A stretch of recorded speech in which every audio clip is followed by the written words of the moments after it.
1 Kings chapter 3. And Solomon made affinity with Pharaoh king of Egypt, and took Pharaoh's daughter, and brought her into the city of David, until he had made an end of building his own house, and the house of the Lord, and the wall of Jerusalem round about. Only the people sacrificed in high places, because there was no house built unto the name of the Lord, until those days. And Solomon loved the Lord, walking in the statutes of David his father, only he sacrificed and burnt incense in high places. And the king went to Gibeon to sacrifice there, for that was the great high place. 1,000 burnt offerings did Solomon offer upon that altar. In Gibeon the Lord appeared to Solomon in a dream by night, and God said, Ask what I shall give thee. And Solomon said, Thou hast shewed unto thy servant David my father great mercy, according as he walked before thee in truth, and in righteousness, and in uprightness of heart with thee, and thou hast kept for him this great kindness, that thou hast given him a son to sit on his throne, as it is this day.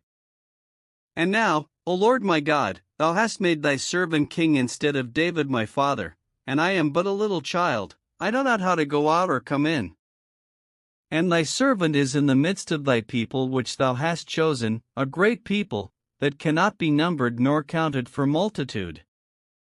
Give therefore thy servant an understanding heart to judge thy people, that I may discern between good and bad, for who is able to judge this thy so great a people?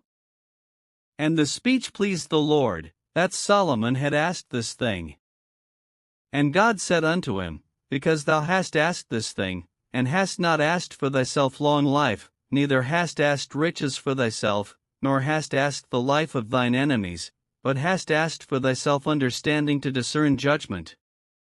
Behold, I have done according to thy words. Lo, I have given thee a wise and an understanding heart, so that there was none like thee before thee, neither after thee shall any arise like unto thee. And I have also given thee that which thou hast not asked, both riches and honor, so that there shall not be any among the kings like unto thee all thy days.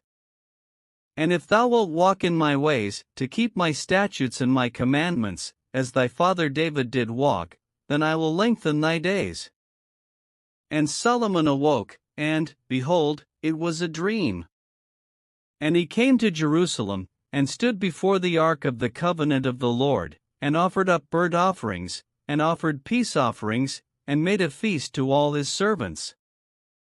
Then came there 2 women, that were harlots, unto the king, and stood before him.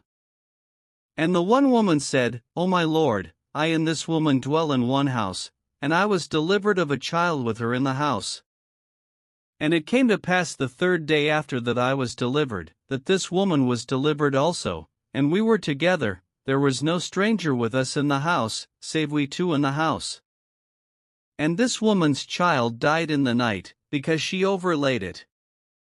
And she arose at midnight, and took my son from beside me, while thine handmaid slept, and laid it in her bosom, and laid her dead child in my bosom.